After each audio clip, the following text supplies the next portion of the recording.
Hi, I'm Jardena, And I'm Marsha.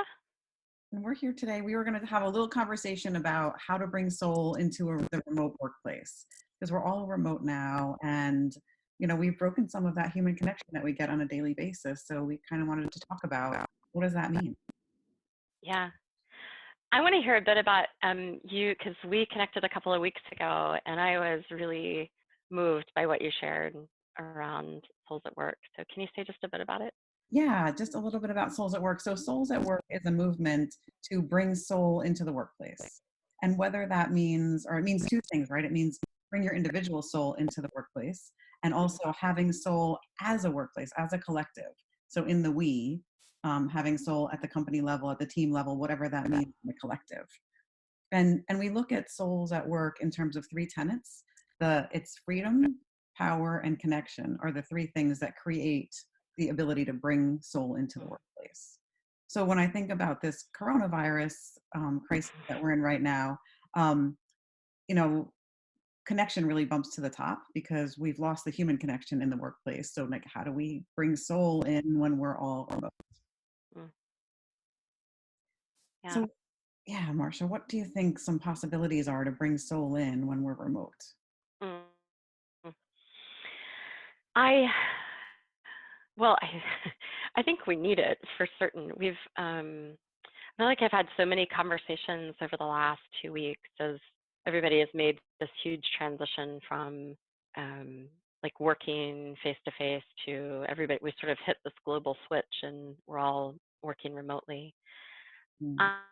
I one of the things that I think is possible, I think it's already happening. The question is, can we name it and actually um, invite more of it, maybe, is what I'd say. Is I've talked for years about this concept of feeling like there's this division between who we are and then who we are that we bring home and then who we are when we go to work.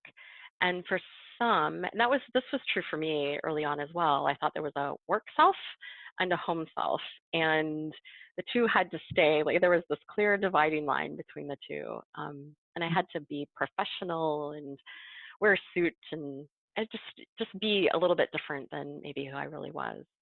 Yeah. That's not true for me anymore. I work with so many people who are, I think, still hold that belief.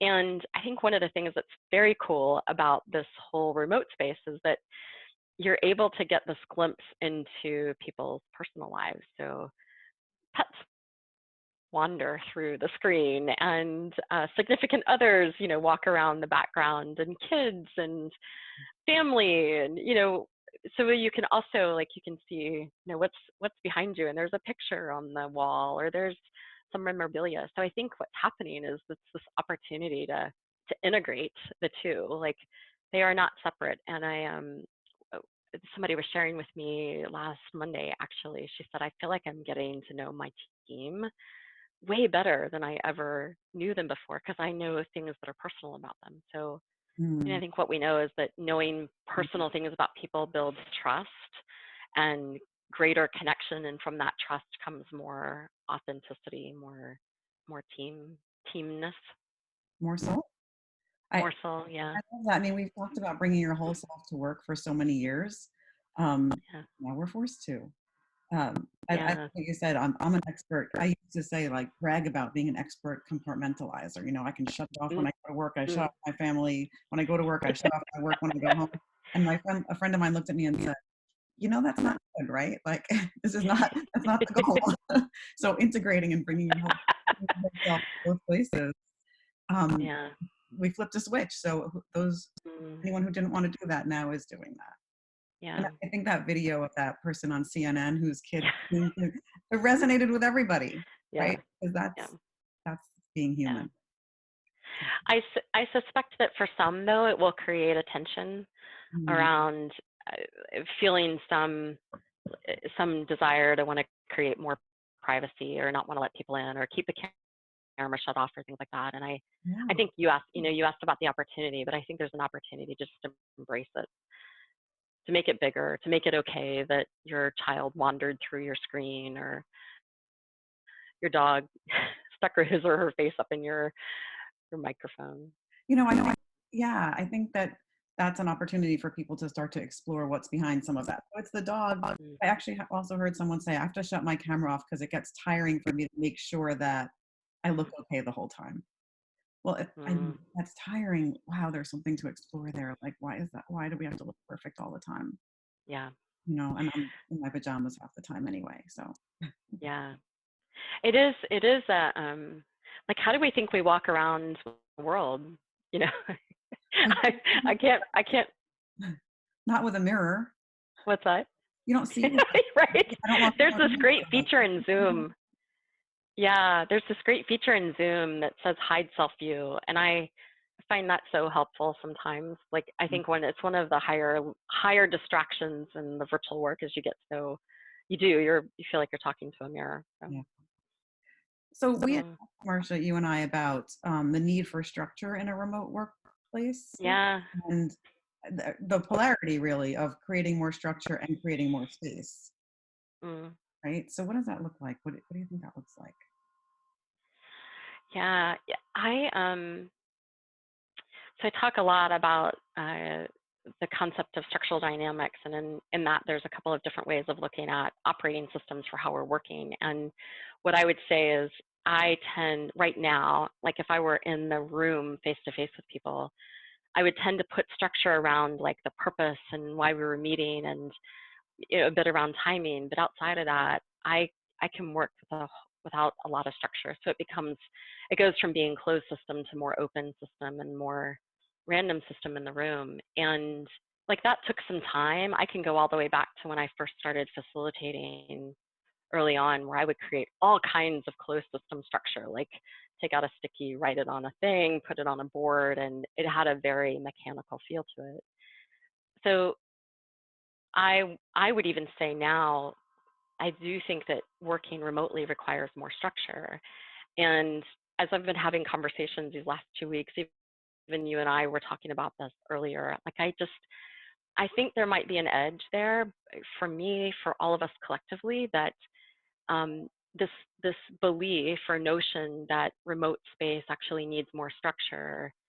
I think it needs it needs structure, but I also think it needs unstructured space, what we would call open system, like more space to hear collective voices without there being somebody kind of guiding or radiating like the next thing to do. So it has a different feel or pace to it. Yeah, it's one thing that I found is you have to be super intentional about creating pauses Mm, because it's hard for people to jump in and it's hard to sense that they want to. So you need to have a lot more of that white space in these yeah, meetings within, and you can do it within a container that you've yeah, created, but creating some space. yeah. Yeah. I do think that I think it's probably in that unstructured space where we get to know people more. Hmm. It feels like there's something about that and this connection to soul, like having, um, I don't know, people maybe let down their guard or bring more of their authentic voice into something. Yeah. You in remote, you think that they? Hmm. Oh, huh, interesting. I didn't seen that. It's funny Yeah. what you say about structure too. One of the things we talk about is having a lot more break time, like a lot more breaks when you do a Mm, remote, whether it's a remote workshop, even if it's a meeting. I don't know if you want back-to-back meetings all day remote. That would be brutal. yeah. Um, but when we did a workshop last week where we gave people long breaks with videos to Mm, watch and assignments to do, and then you can also get some coffee and whatever you need in this like extent yeah. like 40-minute break. And what they came back and asked us for is, but can you tell us how much of that time we should spend doing the work and how much we should spend relaxing? Because we kind of said like, hey, you can manage your own Mm. time. Isn't that wonderful? And they were like, maybe you can tell us like how many, how we should allocate that.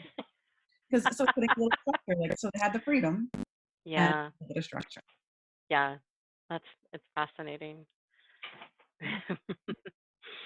Mm. So what other kind of possibilities? Do you think this opens up some possibilities for things that weren't possible before? Or that, like we had talked about bringing your whole self to work, right? We talked about that. And then Yeah. we're forced to do it. So, other possibilities that this opens up.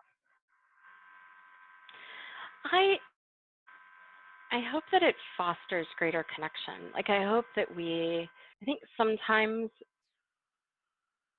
when I say that to people in the world of facilitation or coaching, I think it gets dismissed.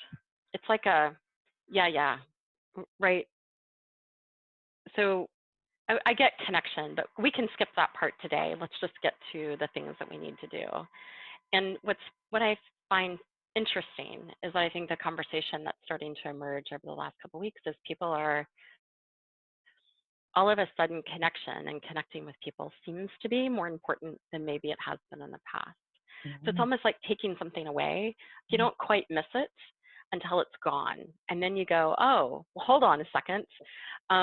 Like I really valued that time or that chit chat that we had in the break room or just the opportunity to walk by. I think one of the things that we're sort of missing in the remote world is those, you were talking about it at one point of this, the coffee conversations or just I want to talk with someone or I need to get help on something and I can just walk down the hall and ask them.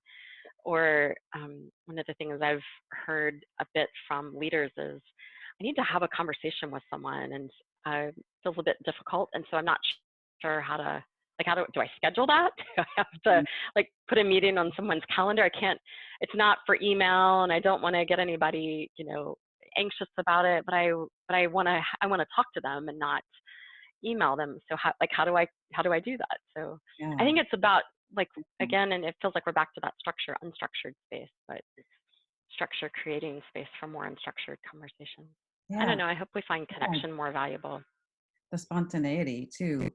Yeah, so humans are hardwired for connection, right? We know that. So we will find ways to make connection, and we're seeing Mm. that now, right? People are finding ways. How many Facebook posts did I see with people drinking wine? Okay, I'm one of them.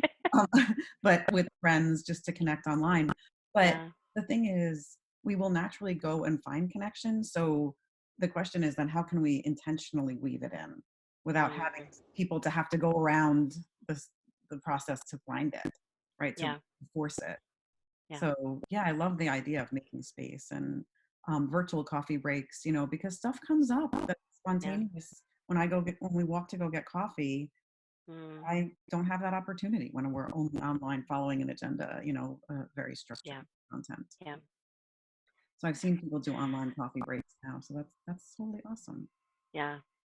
One of the other strategies I think I've seen people starting to use is this just having standing one-on-one conversations, whether it's 20 minutes or 30 minutes kind of blocked out on their calendar. And that seems to create this structure for, like, we don't have to have an agenda. We're just going to have the time and we'll show up and becomes kind of a holding box for things that need to be talked about. So, Yeah. Oh, I love yeah. that. Yeah, we used to do that in real life, right? We used to have Yeah. one-on-ones, but then it became a Zoom Yeah. update. So way too structured. Yeah. Yeah, I love this. So we can bring some soul into the Yeah. workplace I sure hope we can. I love the mission that you're on. for souls at work to bring our soul Yeah. into the workplace. Yeah, I hope Yeah. this gives us more opportunity to bring soul and to have soul at work Mm, um, by shaking things up. Right? It's a disruption. It's yeah. shaking things up. It's burning some stuff down, and it's making Yeah. room for something new to grow. I do think that what's happening is creating an opportunity for us to talk about things and working in a different way. Hmm. I don't know what it will look like when we go back, but this is disruptive at a core fundamental level. And I know we won't go back to working how we've done in the past. So I think the question becomes, what do we want to create in our workspace? And how can we use what's happening to leverage it for change towards something that, and essentially would be better, more connected, more soul. Yeah, Mm, yeah. So we'll see what happens. yeah, And great. thank you for spending this time with me talking about soul. I loved it. Me too. I wish you all the luck in the world, and happy to be a voice for souls at work. Wonderful. Thank you so much. Yeah. Bye.